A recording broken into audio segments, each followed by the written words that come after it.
afterwards. So anyways, I had a conversation with somebody the other day that we were looking for lead generation strategies, and really right now, what's everybody's business centered around? Well, it's making new business. It's building new business. There's a reason why 95% of what I call my free time is spent on finding and sourcing new ways for everybody to help generate new business for their future, for their today. I mean, if Benjamin Franklin, if Benjamin Franklin were to say something about tomorrow being the fuel for today, meaning that today's pleasure takes away from tomorrow's pleasure.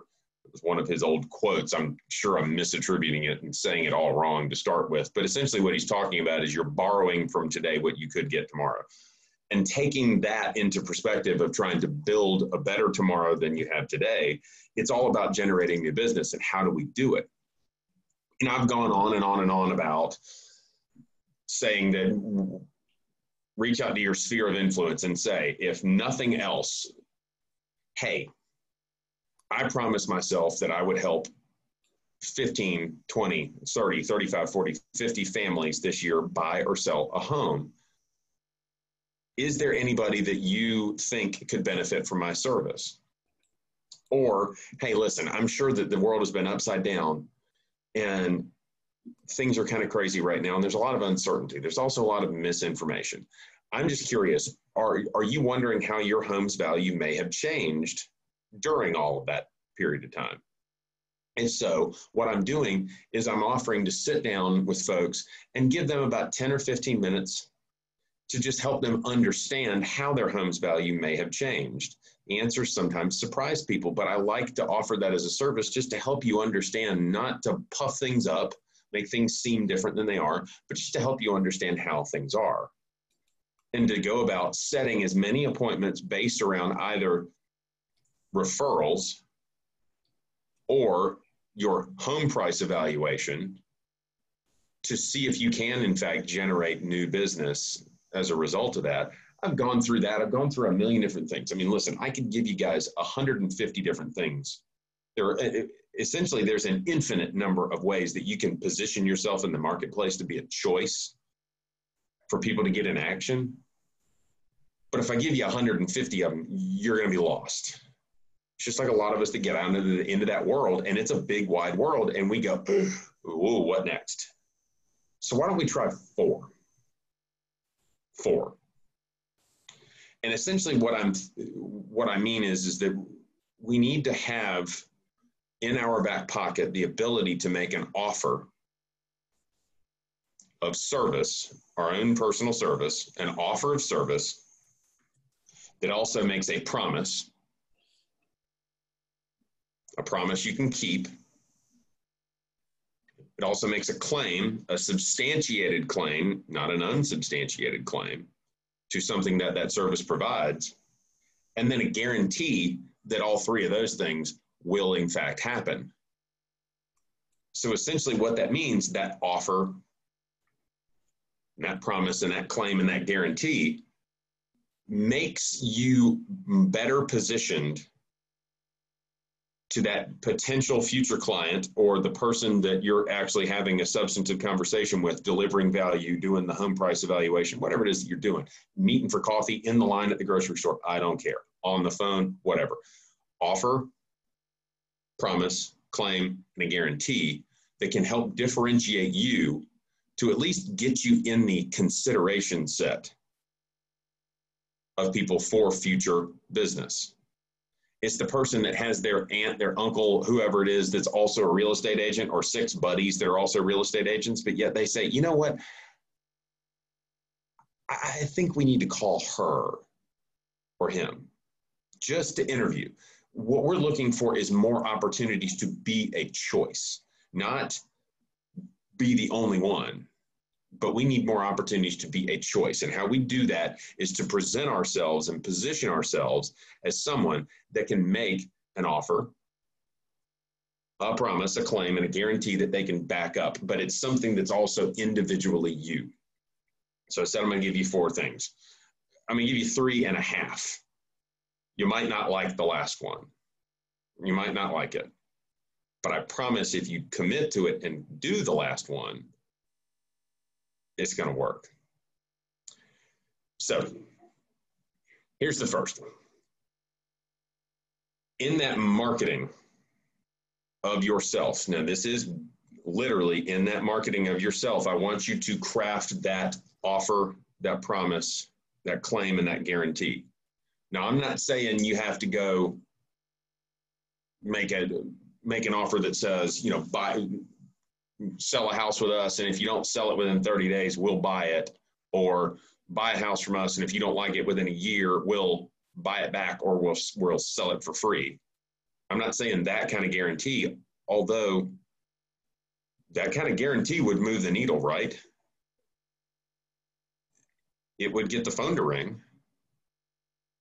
I'm not saying that that's the best way to get around it, but what we need to do is really think about how we can craft a message. The first message is, what is that offer? What is that promise? What is that claim? What is that guarantee?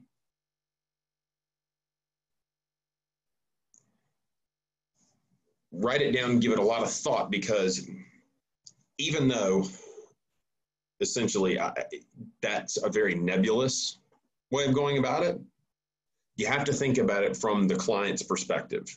How can I essentially hone my elevator pitch to have those 4 key features? I could give you mine, but it's not going to do you any good, because what mine is isn't yours. You have to give some thought to that, to where you can, in fact, articulate it to somebody that's going to say, you know what, even though I kind of know you, I sort of like you, and I've got 4 different friends that are realtors, or I've done business with a different realtor in the past, what you've said is compelling enough for at least for me to consider using you. That's the first key piece. The second is, and I go about this all the time, talking about trying to find your ideal client, your niche, your marketplace, whatever it is. I mean it when I say that. What you need to do is, after you have articulated what your value, really what that is it's getting crystal clear on your value proposition. The second thing is to identify and dominate a niche in your marketplace. What is that niche? Are you the person that helps every single attorney buy and sell a house? Do you own a certain neighborhood?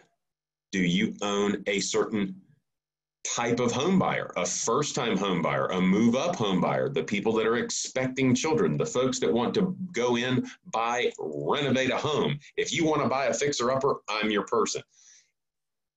What is your niche? Do you want to be the person that is known for selling somebody's house when nobody else could? Watching those old and tired listings that nobody can get off the market because they're not telling the client the truth. Do you want to be known as that person? If you're not already known as it, or if there's not already something that you can claim onto, pick what would most resonate with you and the reason why you got into this business. Pick that niche and dominate it. And it's really, what type of transaction do you want to be known for, or are you known for? Do you have a FICO score of 4? I can help you. I'm your person, which, I mean, that's probably harder than it has been ever in the past. But honest to goodness, you've got kids out there saddled with student debt. You've got tremendous amounts of folks that are in dire need of some help from a credit standpoint. Maybe you dive all in, go make friends with lenders and credit repair folks and financial advisors, and be like, how can I help somebody that has a really terrible credit score and credit history? How do I help them get on the path to home ownership? I mean, that's just a suggestion, but again, it's got to be what is you, definitively you. The first thing, craft that message, the offer, the promise, the claim, and the guarantee that those things will happen. Second, identify and dominate a niche in your marketplace, whether it's the type of transaction that you do, the type of person that you serve, or the type of area that you are the king or queen of. The third piece is to find your ideal client, but get really granular on this. Find and identify your ideal client, meaning what type of qualities does that person have that you want to be able to work well with? And then go out there and prospect to that type of individual. You don't need to waste your time on folks that drive you crazy, on folks that make you not want to go out and prospect, to go through the hoops of scheduling as many appointments in a given week, in a given day as humanly possible. You're not going to want to go do that if you go, oh gosh, I got to go meet with Larry or Steve this afternoon. Oh man, they just drive me nuts. And then they want to make an offer on something and then they reconsider and I've already spent 2 hours on it. Be able to give yourself the permission to identify the type of client that you want to service, and then go find as many of those folks as you possibly can. Whether that's through circle prospecting, whether that's through neighborhood introductions to through letters, whether it's phone calls, whether it's emails, whether it's social media posts, whatever it is, whether it's through traditional advertising, focus on the people that you are going to ultimately want to be able to serve, because they're people that you're going to feel satisfied by serving. And then treat it like a dating service, right? Identify the person that you want to be able to do business with, congenial, has a decent sense of humor, has their shoulders on straight, doesn't have 5 prior convictions, something like that. And then just go find as many of those and date them until you find the one that fits. I know that seems kind of contrived, but it's true. We need to spend a lot more time identifying the people that we want to associate with and then associating with those folks. I know that's a lot easier said than done, but if you at least set your sight on the first thing first being your message, own your message. The second is own what your message does transactionally. And own that little corner of the world that you want to occupy it. I want for every single person that is a real estate agent with us to be that person. If somebody says, I'm thinking about getting into the business, and I really want to go over and try and start looking at Sherwood Forest, and have somebody be like, whoa, no, don't do that. Don't do that. That's Ashley's place. Don't do that. You're not going to get anywhere doing that. There's no way you're going to be able to shoehorn your way into that market. Or vice versa. I think I really want to start focusing on first-time home buyers. Oh my gosh, have you heard? You don't want to do that. There's already a queen of first-time home buyers. Identify it and go for it. The final thing is, and this is the fourth piece, in which you guys might not, just bear with me here, because I'm going to say it again. You got to make it you, and you got to make you visible. Right here. You have to showcase how your personality connects to the other 3. How what you do and who you are makes you that different option. And you got to do it on video. You have to do it on video. If it's not on video, you are not visible. I don't care how uncomfortable it makes you. I know how uncomfortable it makes me. I do it anyway. we must be present, not just in an email. We must put the whole package together. Your value proposition, that offer, that promise, that claim, and that guarantee must be a real message that you can articulate to someone. You also must know what niche you want to target or what niche you already occupy that you want to occupy more of. Identify that ideal client and then put yourself out there for real. Your personality on steroids, for all I care. Because that's what's going to actually work and what's going to resonate and what you're going to be able to do with that, whether or not you realize it, that will separate you immediately from the competition that you are around. It will separate you immediately from the competition that you are around. Look at our competitors. They are not doing that. You owe it to yourself and to the clients that we serve to go out in the world and show who you are.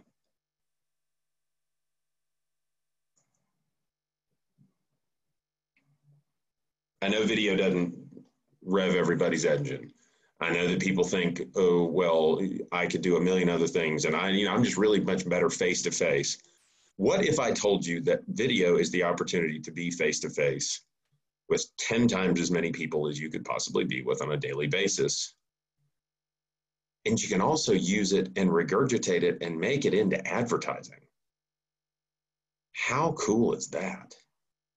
But then if it's also authentic and it's articulated in a proper way, you're going to be able to be an option for the people that you want to serve in the markets that you want to serve in. That's how we change ourselves. That's how we change our business level from to nobody's going to get that West Wing reference. Nobody's going to get it. Nobody got it. Anyways. All right. That's all I got. 4 things for the rest of your year. Honest to goodness. I wish I could be, I wish I could be less trite about that than I am. But 4 things for the rest of your year. Focus on your message and curtailing all of this to your marketing, which ultimately is a true and honest video that you can use as a commercial for yourself. We could all use a commercial, and it doesn't have to end up on WIFF4, but it has to be you. It has to have your message. It has to also identify that niche that you either want to or currently operate in, and that it also has to seek out and identify that ideal client that you have in your mind to go and serve, the person that you're actually going to be able to help, that's going to make you want to go out and have as many meetings as possible. That commercial just helps you connect with some of the people that will then connect with you because you've identified everything. And then you can go out in the world and serve.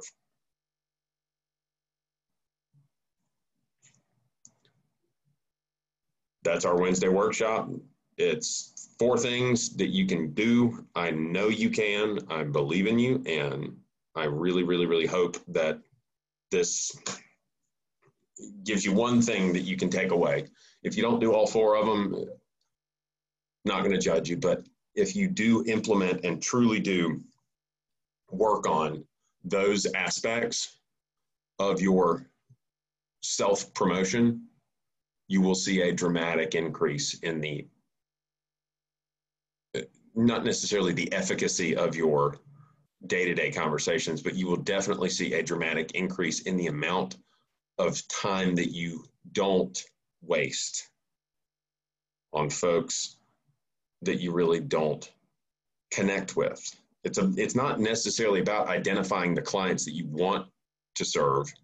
It is, but it's also about identifying the folks and weeding out the individuals that you might not really be able to help right now because it's not in your wheelhouse.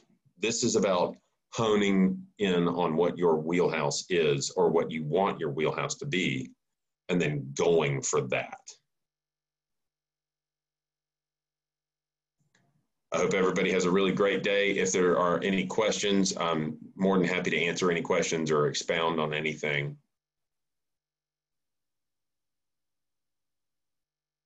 Okay.